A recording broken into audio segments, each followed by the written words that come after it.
Hello and welcome back to the channel. Thank you for joining me in another of my wonderful interviews. Now, you may remember some time ago I had a lovely gentleman who I guess has got the bit between his teeth with 5G. We've all know that 5G has this sort of connotation of being something that perhaps is just too strong for us. We've had 2G and 3G and now there's 5G and some towers are up, and are they operating it yet? Has it been switched on? And all of this.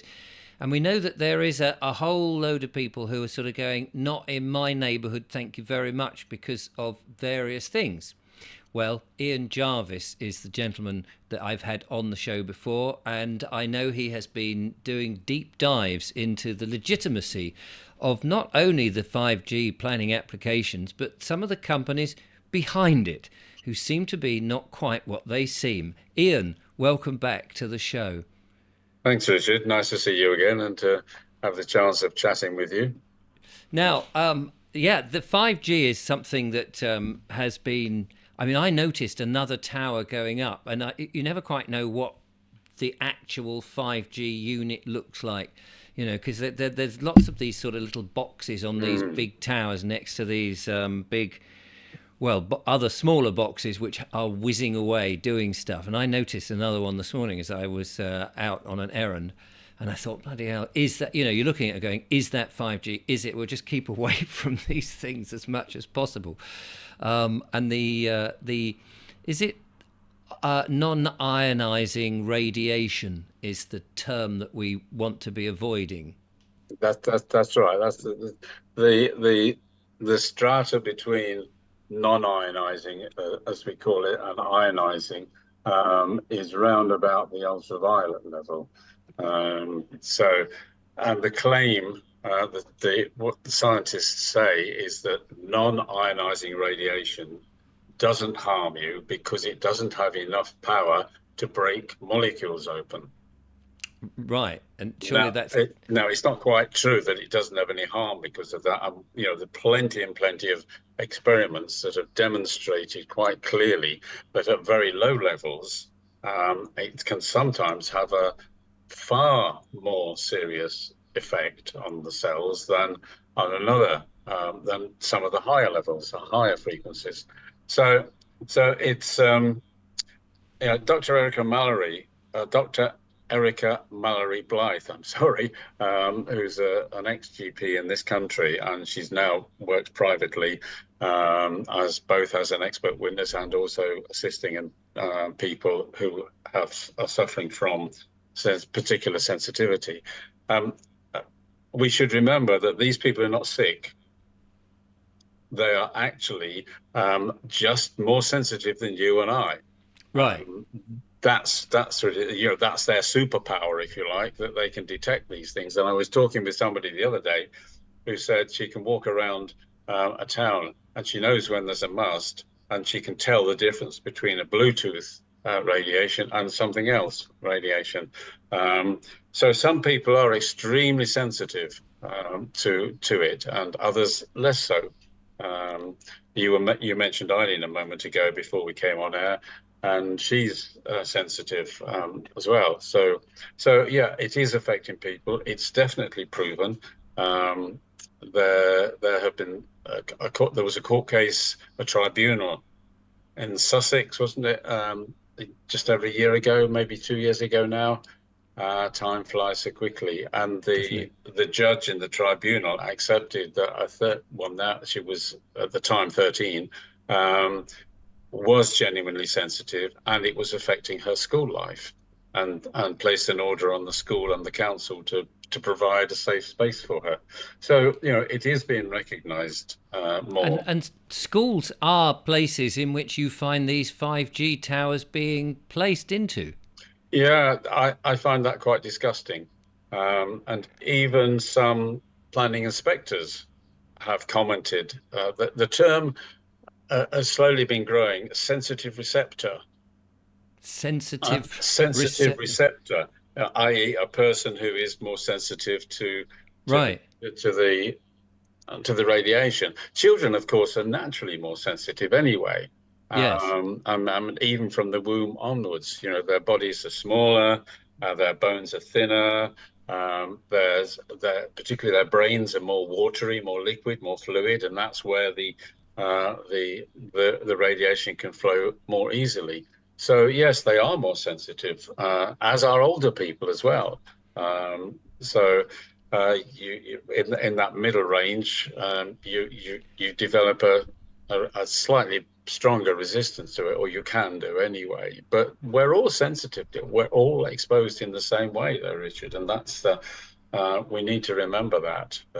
Yeah. And yet we're rolling out. Haven't we seen this in which we rolled out something rather swiftly recently, which was experimental, and people have had adverse effects to that. We don't really have long-term data on large populations being exposed to high levels of radiation. I mean, other than things like Chernobyl, of course, and that type of radiation, which is somewhat different. It is somewhat different, yes, yeah. But this sort of microwave technology, I mean, the only way you could say is, well, we've all had microwaves in our kitchens, although not so much me anymore, thank you very much. And they're protected with a Faraday cage around them. That's exactly right. It's a question I often say to people: if this was perfectly safe, why would they build that metal cage around it? Wouldn't it be much cheaper for them to put a plastic cover around it? And you might like to know that when it first came out in America, of course, it was called the radar range. Oh, the radar range. The radar range, because it was similar to radar. But that was not a very good marketing name. No. So they took them off the shelf and then rebadged them as microwave ovens. And presumably they're saying this is safe. And I was thinking about the word safe because we saw Andrew Bridgen talking about whether these vaccines are safe. And he was in the House of Commons asking Rishi Sunak. And Rishi Sunak confirmed that they are safe. And I thought, safe's an interesting word. It's a bit like dead. You can't be a bit dead. You can only be dead. Or if a colour is black, it's not a bit black, it's black. And safe seems to me one of those words that there's no variance really. It's either safe or it isn't. Yeah, it's like unique, isn't it? It's either unique or there's more than one. Yeah. Yes. So you know, if somebody has had sensitivity to it and more than, you know, a certain percentage of the population, you really can't say it's safe. No, and even I think, did we talk about last time the International Commission on Non-Ionizing Radiation Protection? Possibly. I can't remember the detail now. It's actually a German company. I mean, there's nothing wrong with German companies, don't get me wrong. No. But this was set up as a company, so it's really got no jurisdiction either in the UK or even internationally. It creates a guideline for what it deems to be no harm. That's the other way of putting it, and they often use that phrase, you know. And what they actually say, they don't use the word safe. It's about 45 pages long, I think. I have read it all the way through. It uses the safe word about twice, and that's in the appendices. What it says at one stage, and now let me phrase this correctly. It says, below our recommended guideline level for exposure, you are unlikely to suffer harm. Oh, right. Unlikely. Now, unlikely. Now, when did unlikely become a scientific term? You know, with a set of percentages or anything like that. And they mentioned that they use unlikely. I think it's about 7 times within a 3 or 4 paragraph section of that paper discussing the levels. It sounds more like you'd be unlucky if you know. It's kind of that chance element, isn't it? It's a bit of a gambling word. Yeah. Yeah, it is a bit like that. Yeah, it's a good comparison. I think only an actor can do that comparison. You know, you're unlikely to be it, but you know, there's always a chance. You know, don't come back to us and say we didn't say. You know, there was a vague chance. A chance that it could affect you. Yeah, absolutely. It's, you know, if I'd written that in my final final thesis of my degree. As you know, I got a computing science degree, so I know a little bit about the topic. A long time ago, of course, and then I think I would have been chastised somewhat by the tutors. Ian, you Yeah. can't use a word like unlikely in a scientific paper, can you? It's so subjective, isn't it? It is, yes. And it begins to make a nonsense of the whole thing.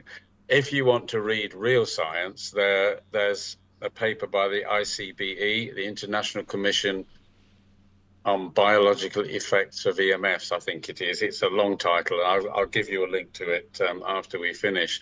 And they did a rebuttal of all the assumptions made in that ICNIRP paper, both assumed assumptions and stated assumptions.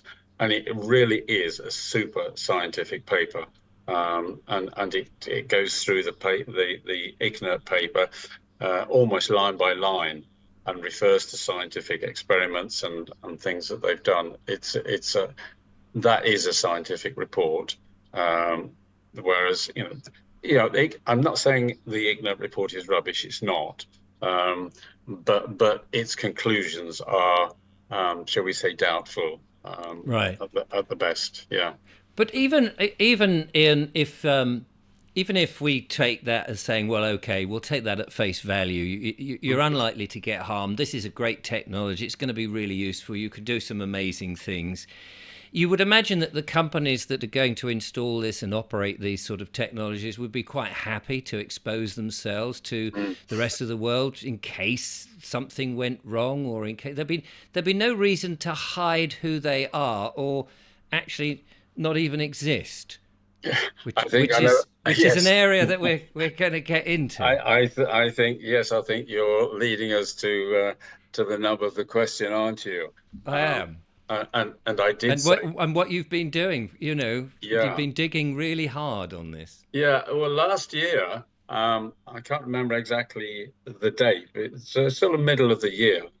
A friend of a friend of a friend put me in contact with a man who was having trouble. That the local authority in his county had approved a mast. It was going to go right outside his front garden. Charming, yeah. And I have been there, so I can actually say that for certain. I know exactly where it was on a very narrow pavement. Actually, it was going to be blocking the pavement on an A road through the county, a major trunk A road, narrow pavement right outside his house, and opposite was the school where his two children went. It was a junior and primary school. And he had no knowledge of it before he discovered in the local paper that this was going to be erected. Now, I'm not going to comment on what he should have done in order to get that knowledge, because we do have to go and look on the council websites all the time. They often don't. They're not outgoing in telling us, but there should have been a notice on somewhere in the area where it was going. You see these notices on fences or lampposts and things. Yeah. And he was, every day he would walk across the road with his children, so they didn't get run off by the traffic, of course. And he said, I never saw a notice out there at all. So I can only take his word. But what happened with that, we were working through it, and he said, what can I do to get this approval reversed? That's not easy, Richard, as you can imagine. It's marginally easier than getting it taken down, but only just marginally. Normally, decisions made, that's it. Judicial review. If the process is incorrect, possibly an injunction, but something has to be wrong with the procedures that they've carried out in order to get there. So we were having a look at this, and he had decided that he would take an injunction to start with, and he raised a petition within the village, got the junction off.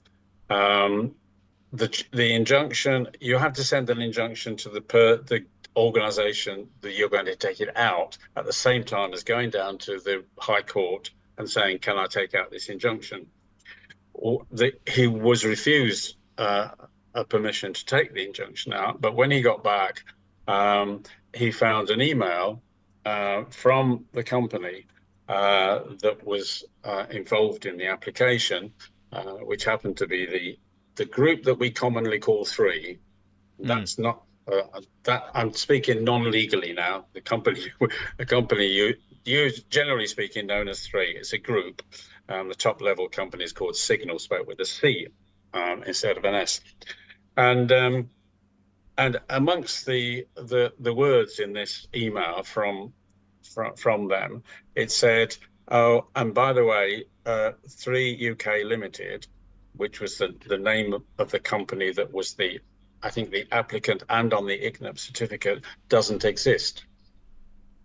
So that was them telling us that it didn't exist. So the company that was going to operate this thing and all of that did not exist. That's what they said. The company, actually known as Three Space UK Space Limited, didn't exist.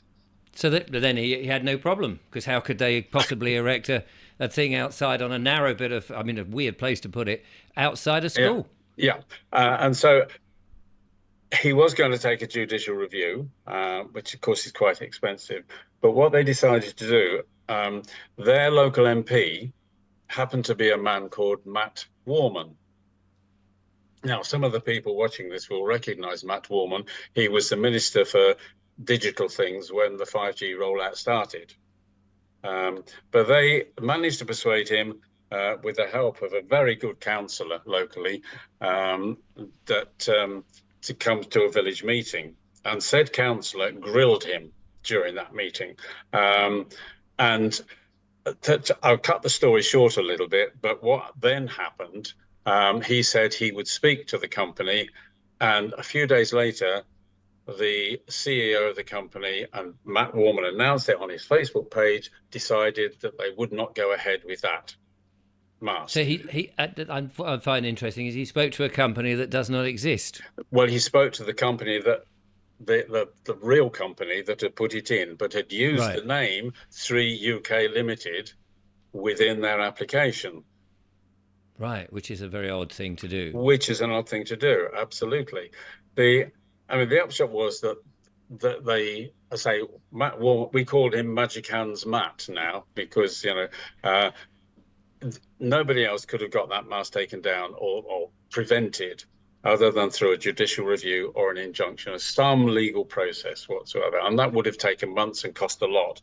Matt Warman comes along, gives a quick phone call to the CEO of Signal, and bingo, he's not going to put it up there. Right. That raises many, many questions on all sorts of platforms for me. But what it did was it led me to look at what was happening with that Three UK Limited, because the group that we know as Three, Signal and CK Hutchison, often let's call it Hutchison for now. Yeah, that's probably the easiest one. It's not Hutchinson, it's Hutchison. There's only one N, and that's on the end. This is a little error that so many people make. Yes, so Hutchison actually had two companies in its group that it could have used perfectly legitimately in order to make that and many other applications. And companies that exist. You'd find them on Companies House, and they're either trading or they're just sitting on the shelf or whatever. Well, they're trading. Right. Two trading companies it could have used within the group. You know how you get these different companies within a group. And these were companies that existed. Their names were there. They were working, and so on. Why would they then choose to use this name, Three UK Limited? And then there's another thing about Three UK Limited. It's nothing to do with Hutchison. It is absolutely nothing to do with telecoms. It never was involved in telecoms. It was dissolved in 2015. It was created mid-90s. I can't remember the exact date, by a guy called Tim Llewellyn. Who, I'm sure he won't mind me mentioning his name. and dissolved in 2015. Well, And he ran it as his own business, doing different things. One of which I think was in the music industry, and nothing whatsoever to telecoms or to do with Hutchison. right. Now, I knew we were going to talk about this, so I've gone to Companies House, and let's bring that up on the screen. So on the gov.uk website, you can go and look up all sorts of companies and find out information. So here it is, 3 UK Limited, and there's the number, and you can find out all about it. And if you scroll down a bit, here we are. You can see it says it's dissolved. Yeah, and if incorporated in 1994. 94, that's right. Yeah. There we go. And if you scroll down a little bit more, you'll see what they call the SIC, which is it tells you what type Special of company trades it is. construction. So it's nothing to do with and the closest to construction they came, I think, was in terms of internal fittings for shops and things. Right. But so that's really. I mean, that is a very bizarre situation in which a dissolved company cherry-picked, presumably because it is dissolved. Yes. And then utilised in the hope that nobody would look it up and go, yes, that company doesn't exist. So that led me on a long trail, really, because I suddenly started thinking, well, what's going on here? And I looked into that particular company. I wish I'd got some detective music now to play in here. Yes, you could. Deer Stalker and pipe, and big magnifying glass. Yeah, we could do with that. And yes, it took me looking. And when I mentioned that ICNIRP company, part of the planning applications involves because they say you've got to have the radiation below this certain level specified by them, and you've got to provide us with a certificate. Right. To say so. So the companies have to provide that to the local authorities in order to demonstrate that it's below that level of exposure. And they do this by what is called a self-certificate, because ICNIRP, it's a German company, it doesn't do certifications. Oh, I see. And it's got a big notice on it, or a small notice actually, on its website saying, we don't issue certificates. It's unique, that word again, it's unique to the UK. No other country uses this idea of having a self-certificate. And many countries don't accept that level specified by of self-certifying. They use a much lower level, and sometimes hundreds of times lower than the level set by ICNIRP around the world. And even some EU countries are much lower as well. Italy, I think, is quite a bit lower. So, yeah, and Russia also. Lots of countries, let's get that right, adopt their own level, what they think is relatively safe. Right. So they've got this self certificate that they've got to provide, which shows that it's as safe as can be, and all the rest of it, risk assessments and things, to a company that you can't find. It's dissolved anyway. Dissolved. Yeah, I mean, if you want to have a look at the first one I sent to you, yes, I can talk through that a little bit, because I started finding all sorts of other things as well by looking at these certificates, and they are supposed to be what you would call an instrument in companies' terms. And you can see the first thing I noticed about this company is just a sheet of paper with some words on it. If it was going to come from a company, it should have all the company details, the registered office, the company number, all those things that, I'm sure people who have run their own companies and are listening to this will recognize that. That's just a straightforward piece of paper. And you can see where I've highlighted at the top also. So there's arguably some a breach of the Companies Act, and I have written to Companies House about this and they are carrying out an investigation themselves in Companies House. So I'm still waiting to hear about that. I've sent them quite a bit of information.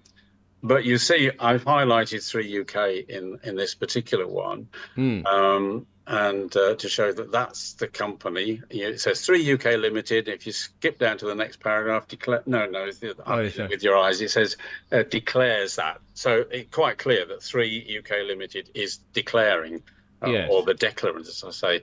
That address is also worth checking. It's not the same as the address that we were looking at a few minutes ago on Companies. Is it not? Let's just have a look. No. Oh yeah, that one is registered at Crompton Road Mill in Macclesfield. In Macclesfield, yeah. That is fascinating. And if we look at Star House, Star House used to be the home of Hutchison. Right.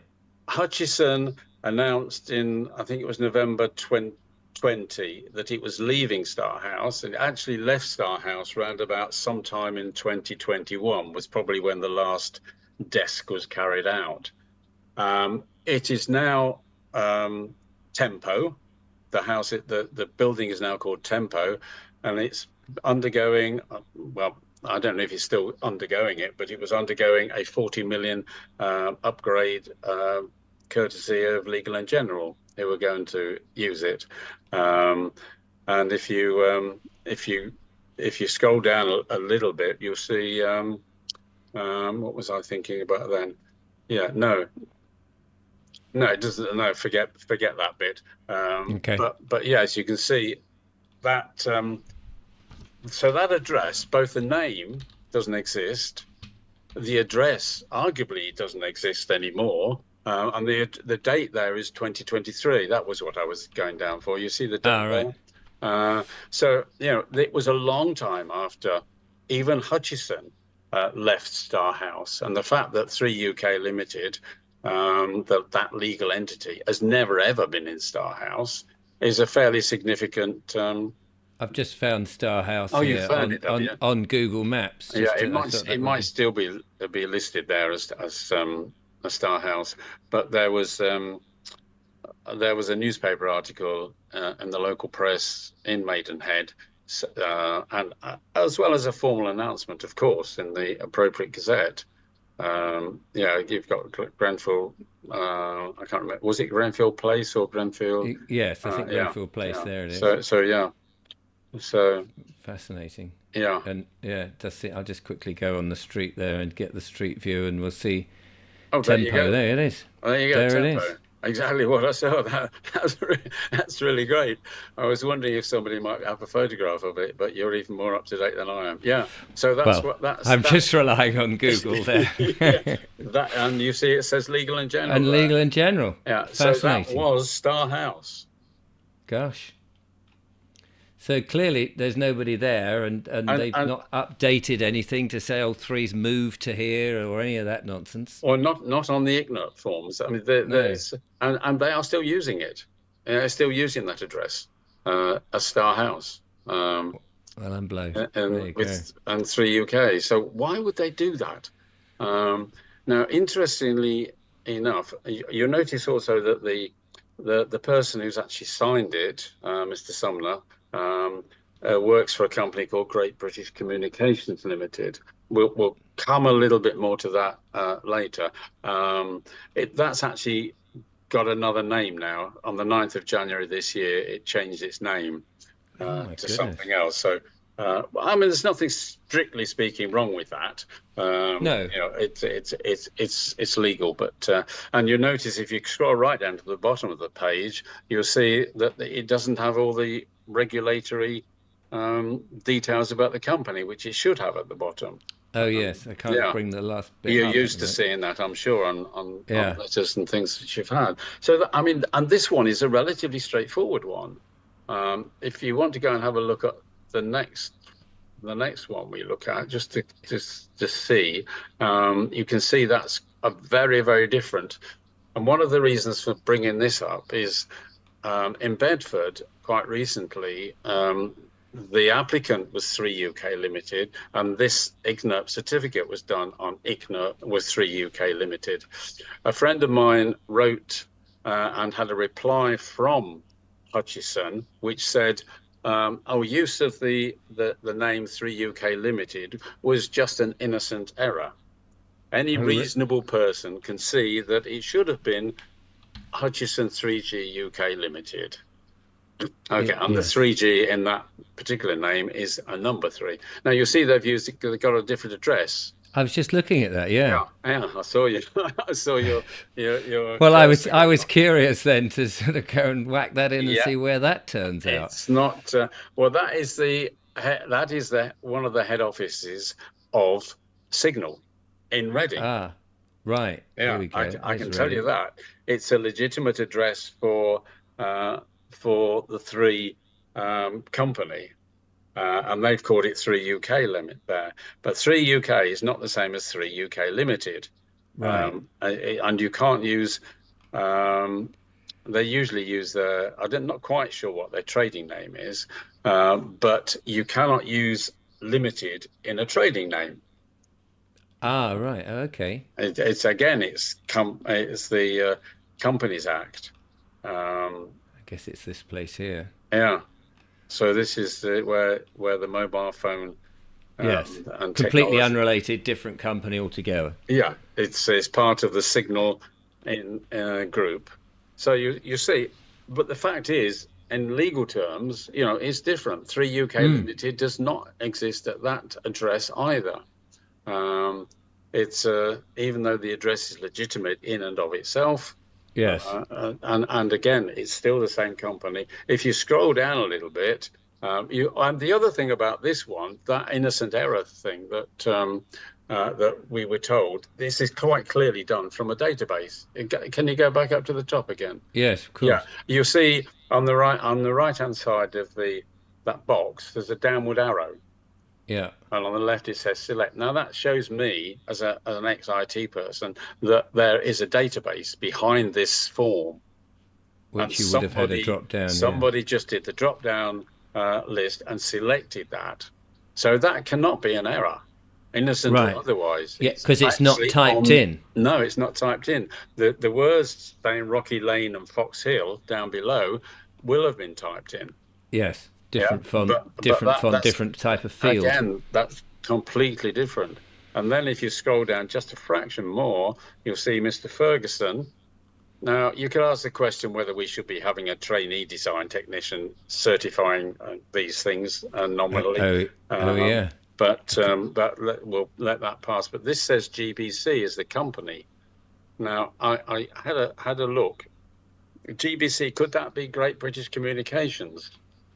That we've just had previously on that form we were looking at a moment ago. Oh, yes. There you go. I mean, it could be. But the point is, I don't know. I cannot be sure. No, it's just 3 initials. Yeah. And then, as I pointed out, and we've seen a few of these, but mostly they're one page. But some of them, they've got a little bit more detail, and that interesting bit in that first page where it says you must not, in red, says you must not show the rest of this form to the local planning authority. So this must have been left there by accident. You must not show this form to the planning authority. Yeah. So they just show the first bit. Yeah. So usually one. Here, look at that. There it is. Page. Yeah. And why would they not want to show that then, Ian? Who knows? I mean, they're not trying to hide anything, surely. Surely not. No. Surely not. That would be ridiculous. Not. Yeah. We have all the figures. I mean, what essentially happens is the information given doesn't give the local planning authority, or anyone for that matter, really enough information so that they can check whether they think it's going to be within that limit.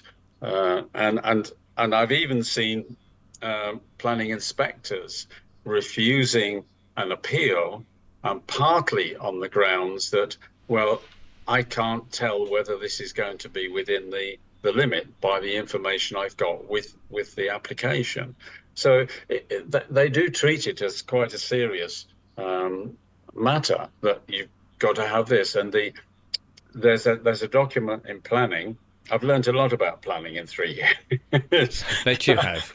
I knew nothing about it before I came into this. And the National Planning Policy Framework. It's a document of about 300 paragraphs, and it is guideline. It gives guidance to the planners. It's not statute, it's not law, it's a guideline. But in that guideline, it does say that the applications must be accompanied by this certificate.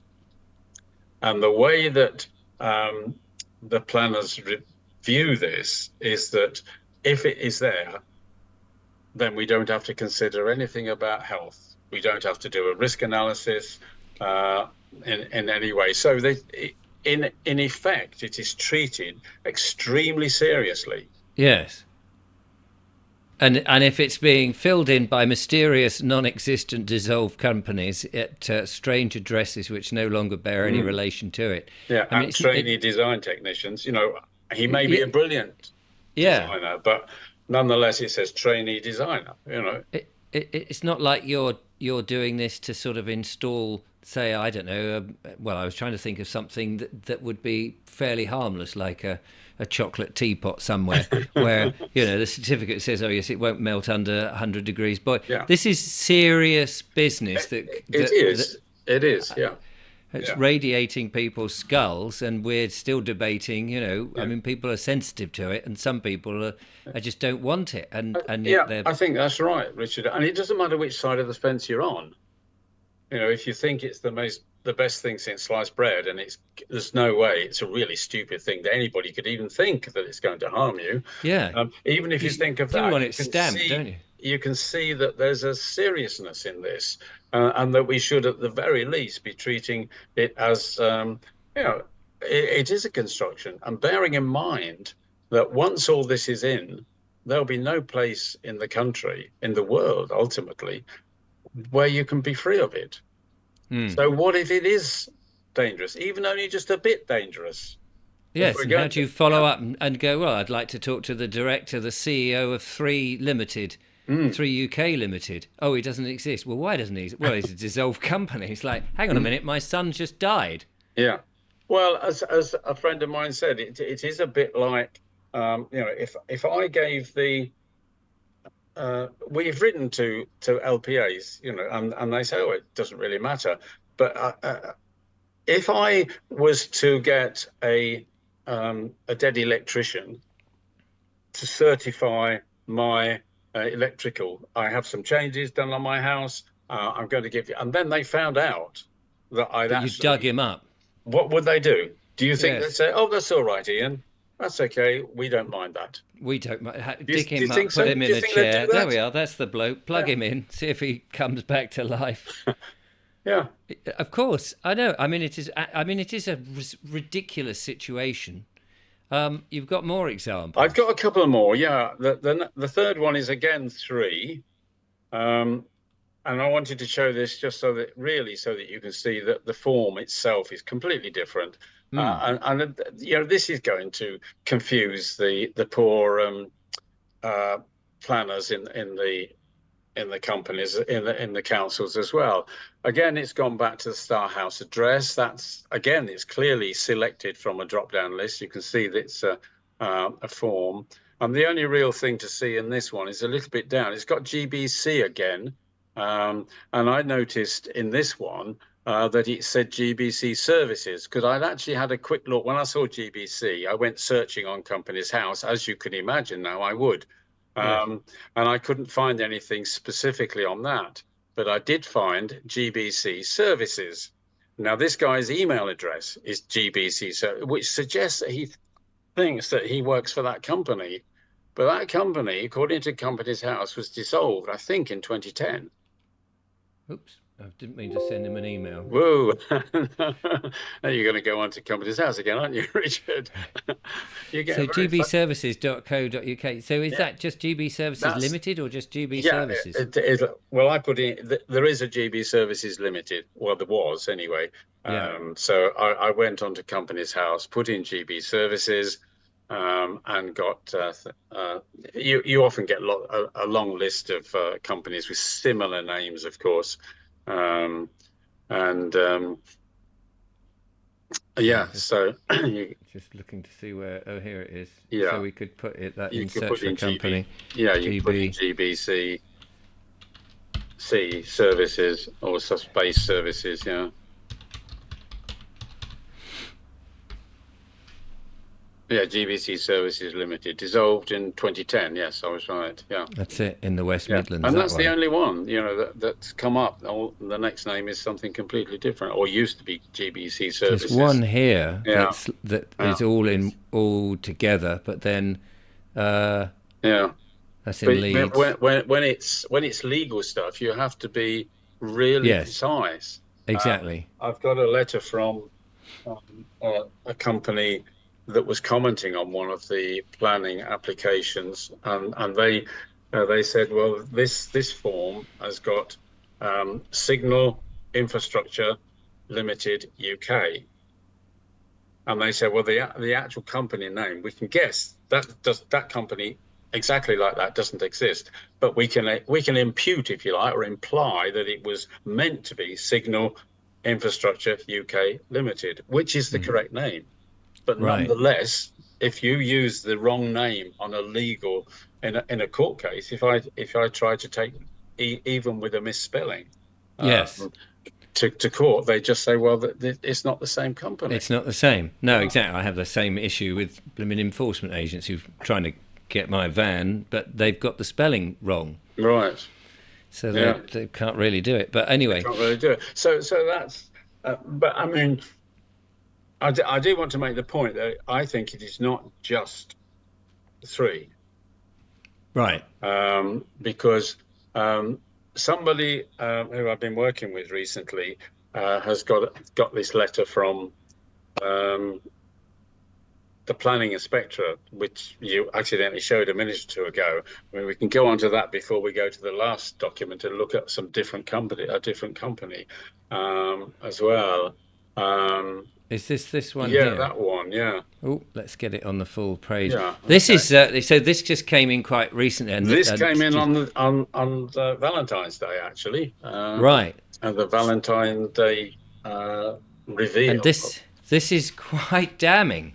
Yeah, and this is from the planning inspectorate. So they're actually saying that they're going to investigate this, and I mean we can read it for the audience. Mm. Planning inspectorate has handled over 500 appeals where fraudulent ICNIRP documents may I notice that's the usual caution with a government department have been submitted. But they're being quite upfront with this. The planning inspectorate acknowledges that a Chinese corporation, Signal is a Chinese, it derives from China, that a Chinese corporate may have committed large-scale fraud on safety documents relating to UK infrastructure. I mean, Wow. that for them even to announce that they're doing that Yeah. in those words seems to me to be quite serious. Um, and then they say that they're going to be looking at it.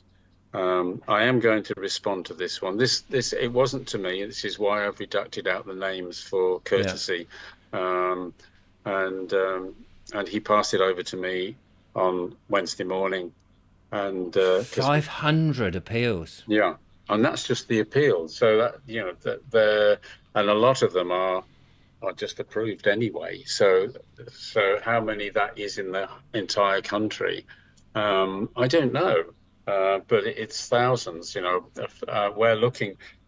I've got people working with me who are looking around the country and having a look at all the applications that we can and seeing where these different names are being used on the applications. In Birmingham alone, poor old Jane is looking at something like 2,000. applications for And what did you have masts. to check them each one on Companies House to We see can if the check, we can check each one. Well, we look at the certificate on the application, and then I can see whether it's using three UK yeah Limited, whether it's a different company, and because as you'll see in a minute, I've been looking at other companies as well. And you begin to get used to seeing these companies all around the country. Um, it's useful to involve other people because sometimes the companies recently at least seem to have divided the country up a bit. oh I So see, so you yeah, can so, kind of go oh yeah, regionally yeah, and that's interesting because up until maybe the middle of last year, um, almost every single one, certainly around the West Midlands and in many other places as well, came from the Hutchison Group. Almost everyone, I would say at least 90%. And I always thought, well, this is a bit funny because, we've got Vodafone, we've got O2, we've got EE, we've got BT, um, Virgin. Why are they all in this name? And I still haven't worked it out. I may have an odd suspicion now as to why it yes possibly could have been, but it seemed a bit odd to me that they all came. Now we've got lots more companies coming in. I mean, in terms of um, there's an applicant and an agent and an operator. You can see where my brain mm. goes around. That's why I got these wrinkles on my forehead, Richard. I had a young, straight face, and my beard was brown before we started Well, the you were only 21 when you started. so and there are companies now like Cornerstone, Icon Towers, are probably two of the very common ones that are putting up the structures, and which they will then um, put tele antennas on for the different mobile network operators, the Virgins, the EEs, and the so on. So we've certainly got some companies who are more into the construction of the monopoles or the towers than they are into the other things. So to doing the radiating. So Right. these can be speculative. We're Yeah. putting this up here, and we're going to tell the companies around that they can come and use our mast. Yes. So there's a lot more of those coming through now. And you Yeah, do see these sort of things everywhere. Let's put your last. yeah. The last one takes us away from the three. Oh no, that's the wrong Yeah, you've place. still got Bear with the me. Yeah. GBC There services we go. there. Yes, yeah, that's it. This is the Cornerstone one. This is one in my hometown of Wolverhampton again, like the first one. And it looks very good. The On the if you roll to the bottom of the page, you'll see they've actually got all the proper details of the company. Yeah, Oh yeah, here we that's go. good. Yeah, you can see all those. All that's what they should have. That's what you should see on Yes. any document that meets the Companies Act And it tells you specification. where it's been registered, and Yeah, the registered address. That's yeah. something that you all, always see. all of those things. So it looks very good. But if we then take a look at that Galliford Try, I thought I'm going to check all these companies now. Galliford Try Telecoms was dissolved in 2021. Was it? It was.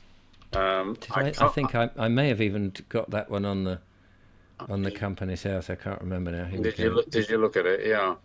Oh Yeah. no, that was a different That one. was That the was Virgin Virgin Media, Media wasn't it? O2. Yeah. Let's go back to this one. Yeah. Yeah, there you go. You got it. Yeah. So there you go. Dissolved on 2021. There are other Galliford is quite a common name, particularly in construction.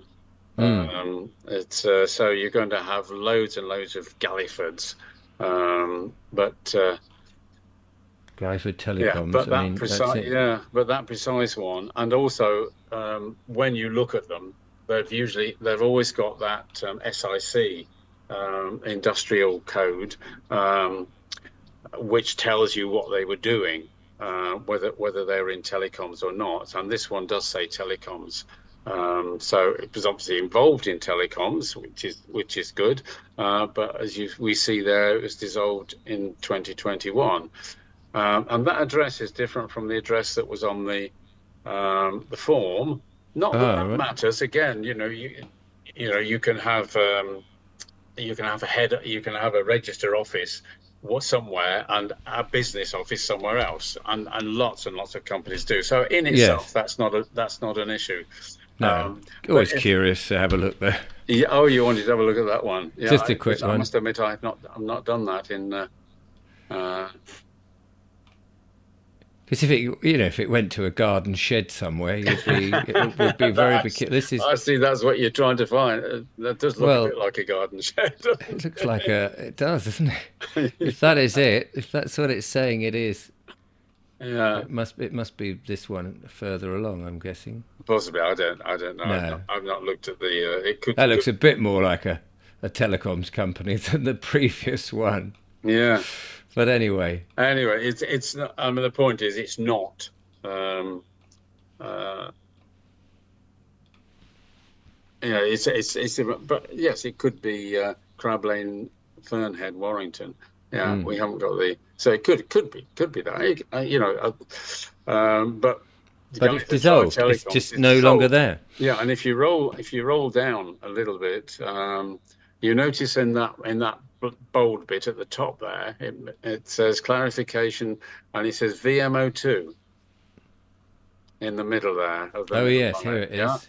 Yeah. Now that might look like a name, but that again, that name doesn't exist. That it's meant to be Virgin. You can assume it's Virgin Media and O2, Oh, I see. Yes. which is a joint company. If you roll down to the actual certificate at the bottom, we see we've got Paul Street there. You see we've got Galliford Try Telecoms on the right. So that gives me the impression that the form is from them, because Yes. that's where you would usually put that address, isn't it? And then if you go and read the declaration, and they've got this three words, Virgin Media O2, which looks sort of like a company name, Yeah. but it isn't. No. Again, I And checked it that's out. where I did. That's where I did go and have another Yeah, look you at. did right at before we came on onto Yeah. the Here it was. recording, didn't we? Yeah, Let's yeah. look that up again. Here it is. And I got a Does friend oh, who it doesn't exist at all, does it? no. That's the thing. It's And, not and and dissolved. and if you did VMO2 as well, you'd find exactly the same thing. Uh, Ah, right. and so they're basically inventing names, aren't they? But it should be an O, not a zero. Oh, I Got beg a your zero pardon. there. Yeah. Yes, I was thinking of O2 as in the Yeah. company O2. Yeah. Receivables Finance. Yeah. So it's Different place. a different place altogether, different thing altogether. Yeah. Um, and if you look at the I say this one was in Wolves. I asked a colleague in London, Bill, to go and have a look at Griffin House just to see if it was there, Hmm. and which is the address. He did go there, and he sat down and had a very pleasant conversation with a person who worked there, and she couldn't see. She didn't understand where that name Virgin Media O2 came from because it wasn't on her list of companies that she had. And she did go and have a look at a list of companies for him. And the actual name of that company is in Griffin House is VMED, which obviously an abbreviation for Virgin Media. Space O2 Space Limited. I think that's what it is. I need Bill to say, is this the place you went to? He went walking along the street, and he said it is an office. Very good. Is that it? Yeah. Is that it? It's got Yeah, it's got that's it. Virgin That's got Media there. Virgin. Yeah. So that's it. So that's where Bill went to speak with the people there and ask them what it was. So Sodding bus in yeah, there. yeah. So it is a genuine, but that name is definitely not it. Right. And There's a lot of shenanigans going on with well, this, that's Ian. right. I mean, if that was the only thing, you'd say, Yeah. well, okay, I'll let it pass. But with all the other things, linked in with all those other things, and the big story, particularly on the three Hutchison side, it becomes a little bit more than just an accidental error, doesn't it? I think I'm not. Am I being unreasonable? No, I don't think so. I mean, you would think that this is something that an MP would start to sort of question in the House and say, well, Mm. hang on a minute, we're rolling out a technology operated by businesses that don't exist. People are still questioning who's got the liability if people do get hurt by this. The safe certificates Mm. themselves look a bit dodgy if they're being given by trainees. I mean, it is a ridiculous situation. Well, considering how potentially serious it is, I think, yeah, I'm with you on that one. And if I mean, you might laugh at this, but there really was a bus that hit a mast in Coventry. Yes. It's a pity I've not got the picture Oh of it. yeah, I love to actually see sent that. it to somebody I know who lives in the Wirral, who is a bus driver, and I sent him a picture, and he's also helping us with these mast things. And he is a bus driver. I sent him a picture of it. I said, don't do this with your bus. No. What Um, happened? but I have no idea where that's going in terms of insurance or legality or liability. It certainly looked on the picture as if the bus was more damaged than That's a than shame. the than the cabinets at the bottom of the pole. But nonetheless, what would it be? What would happen? And we've seen them catching fire. Right. And they do because they've got cooling fans in them. They've got lithium-ion batteries. See all the cabinets at the bottom, and there's a lot of cabinets, and some of them, some have five or six, or I think the most I've seen is eight around one mast. Um, but those Eight. batteries in there can catch fire. We've seen them catching fire. My neighbour's lithium-ion batteries on his solar panels on his roof caught fire Yes. early one morning, and um, so And they it do. isn't just the fire, is it? Because I saw a video of somebody's device, I think a phone or something, caught fire. The lithium battery caught, but it was the iron or Yeah. the particles, the heavy metal rather particles that was suddenly in a cloud. Well, if you have Yeah. one of those go up, that smoke that was Mm. generated is going to be full of very horrific Yeah. I mean, toxins. they say that with the EVs, don't they? Electric vehicles, it's the same sort of technology in the batteries. Yeah, Um, you so certainly don't want yes, to and be in even if there. not many of them catch fire, where's it going to go? If one caught fire, they are sometimes put quite close to hedges. Hmm. There's one in Wolverhampton that's actually in amongst trees. I think they probably put it in amongst trees just so that people Try wouldn't and hide notice it. it Yeah, quite so much. And they were they upgrading. will if they catches Yeah, fire. they were upgrading that a few days ago. And if the batteries there had caught fire, you've got a fire in amongst the trees. Hmm. And some of them are even fairly close to houses. So and the heat and so on from a fire would be quite serious. Who would I take? I can't take 3 UK Limited at Star House to No, court no, you try and because find them. neither of those exist. Exactly. Well, this So is. what I would mean, I it's a do? but this is a preposterous situation. So, what? I mean, with this information which you've just exposed, and people are sitting there absolutely horrified, thinking, "Who's responsible for that thing at the end of my road?" Mm. What can we do about it? At the moment, I'm not sure. Um, I don't want to wait for the planning inspector to do a 6 month review and find that they want to report it to the Serious Fraud Office, Yes. which they could do, and then that's going to take 5 or 6 years. We know the way these things go because I think there are three possible things that are breaches. I'll use a gentle term, breaches. The first is the Companies Act stuff, which hopefully Companies House is looking at me for me.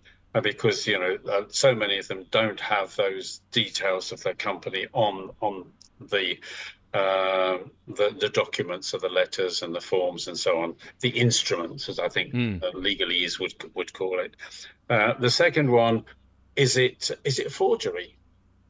Yes. Because the Forgery Act does cover things like passing off, providing somebody with a document, um, knowing that it's not true document, and expecting to get some financial benefit from it. That, I think fraud includes all those things. The financial benefit from a certificate that cannot be acted against would be avoiding all that liability, Yes. and ultimately it could be huge.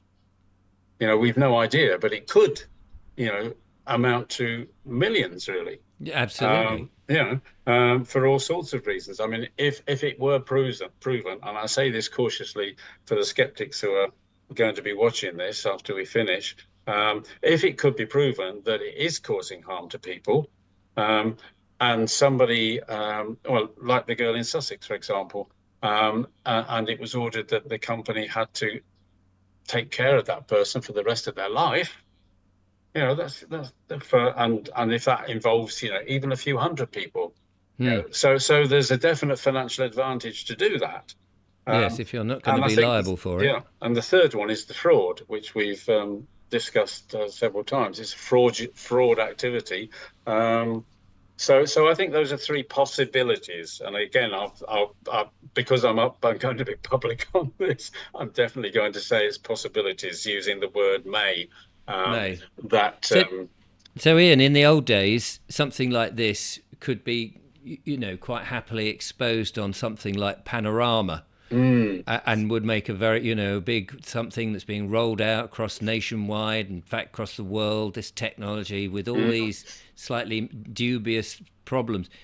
But these days, Panorama, I don't even know if it exists, but I think the it trouble with does. Yeah, mainstream yeah. media now is that we're the ones having to expose it, and nobody's, people go, oh, well, that's just a YouTube I video. mean, the only good thing is that, think of what happened in the post office thing. Now we don't want it Don't to want to go wait on 20 for years, long. though. Yeah, they've had to wait 20 years for that, but at least the documentary's come out. I don't Yes. know who did the documentary. Whether anybody be interested in this, I've no idea. Certainly, we're right at the relatively at the beginning Well, this of is the problem. discovering You it. need that. You need a radiated child whose head is all sort of Mm. charred up and brains oozing out, and you can't go near her, and you've been, fenced off, and so she's radiated to sort of, because that's what you need these days to get Yeah. anybody interested in anything. But when you're Well, trying that's to true. prevent that, This is a legal case potentially of fraud, forgery, or Companies Act, which isn't very sexy, is it? no. No. Uh, but I think there are things we can do. I have written to my council, and you saw the two of those documents are relating to Wolverhampton that we were looking at. And I expect a reply from them. I've actually had an acknowledgement of receipt and a promise of a reply by next Friday. So that's good. It's quite a civil reply. Um, and I'm also planning to write to my MP, and possibly other MPs in. There was at least one other MP in Birmingham, not in Birmingham, in Wolverhampton, who has shown some sort of concern about a mast going up. Now I will have to write to her as a natural living woman rather than as an MP because I'm not in her constituency. Right. But I can write to the man who is my MP in my constituency and raise him. So that's two letters I'm going to write. So I told him, and then I'm uh, I'm going to reply to the planning inspectorate as well, and write to those. So that's very early days in there, and I'm also thinking about contacting the serious fraud office as well. I've got other people working with me. I'm not alone. And people have written on, particularly about that document thing, before we knew or what planning inspector was saying, 2 or 3 months ago. I think when last time we spoke, I think I just put that letter up on my website, Oh yes. our Wolverhampton website, and people have been using that. And most of the answers they're getting back is, well, it doesn't matter that the certificate is not in the correct name, or basically they're trying to dip out of Yeah. it. But it matters more if the company doesn't exist. Yeah. Well, they're saying it doesn't matter. They're saying it doesn't They're matter. saying that it doesn't matter. It's okay. So, which Sack brings 'em. the reason, Sack 'em. like if I got the dead electrician, Yeah. a colleague of mine has said, well, if I got what was he saying, a dead painter or something to do? I can't remember what metaphor he was using. But, Well, that's right. If it it's turns out the ridiculous. painting behind you there is painted in lead and is now, the lead point, and it's been proved that lead is not very good for you, you can't dig up the dead painter to say, well, you're liable because you painted that bloody Yeah. picture. Especially if you can't find you can't even find his grave. I Yeah. mean, that's the thing, Yeah. effectively, isn't it? It's like, well, we said it was in that cemetery, but even that's wrong. Yeah. So, Well, that's so what? right. I mean, with the name and the address of that non-existing dissolved company are both. I mean, it's I mean, on another level, it makes a nonsense to have an address for a non-existent company anyway. yes. But given What that is one is specified and it's wrong as well, and where it's do you supposed to go? be there. Yeah. So, what is your address so people can look up at your website and can keep using the letters to approach their councils and Yeah, things? which I do need to change, of course, now. Bearing in mind this was Wednesday, and I've obviously been thinking quite a lot about Yes. this. So yeah, I'll go up there and amend it. It's Stand Up Wolverhampton, Stand all in one word. all without any spaces. It's Right. standupwolverhampton.com. It's our general, the Yeah. people here. It have been set up before. I've got a special page, a single page on it for what I do. The rest of it is used by the other people, my friends and colleagues around here. Yeah. So, But it's got the template letters to send. it has. It's got. If anybody's interested in planning or if they've got a mast coming up in front of them, I was down in Solihull last Saturday or the Saturday before doing with the yellow boards things. Good crowd, and somebody there came up to me and she said, we've just had a mast refuse. I got all my information from your website." And she hadn't even spoken to me until we met in the street. So it is possible to do that. There is enough information that will guide you to help you do that. I still got to update it a little bit and put some more things on it. I have done some tutorial videos that will show people how they do it. We have to be doing our searching up front. We have to check our planning portal in our council every single week. And Gosh, that's a lot of work, isn't it? Yeah. Past applications, and otherwise we finish up in a situation like the guy I mentioned right at the beginning. We suddenly realised from the newspaper article that this mast is going up outside his front hedge. Otherwise, we've got to sacrifice a lot of buses. Yes. To get rid of them, which would be a shame. Yeah, I mean there have been masts that have been taken down. I've got a vague memory of many years ago of a mast being taken down somewhere in southwest London, in between two school playing grounds. But I cannot put my finger on that one. This is just a vague memory that I read years ago. But recently, again in Coventry, it was because of procedural things. The council refused it. The applicant appealed. Whilst the appeal was going on, they erected the mast. I see. And then the appeal was dismissed. So they were ordered to take it down. So there was a clear procedural issue relating to that, so they could get it taken down. If there's a little bit of a muddy water, it's a lot more difficult. So the time, my big piece of advice to everybody who's watching this is if you want to stop the masts going up in your street, and not everybody does, some Some people really do think it's the best thing since sliced bread or sliced Hollerith cards, as I sometimes say. And that's okay. We can all be allowed to have different opinions.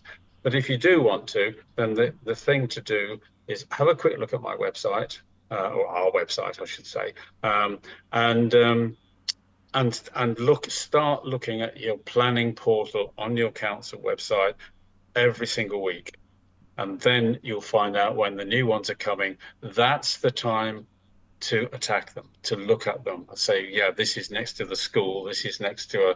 hospital. Strike early. Strike early, yeah, and there's still inconsistencies in between in the different councils as well. So you'll have to play it to your own council. Ian, we've run out of time. We're I thought we must have done something. Yeah, we're still having a good old natter. Thank you so going much. on for a long time. No, that's all right. Have a cup of tea.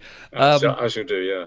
Yeah, thank you so much for coming and updating us and doing it. I hope that in another sort of 6 months' time that you'll come back and be able to tell us you've got rid of them all, which would be lovely. Who knows? And more, Who knows?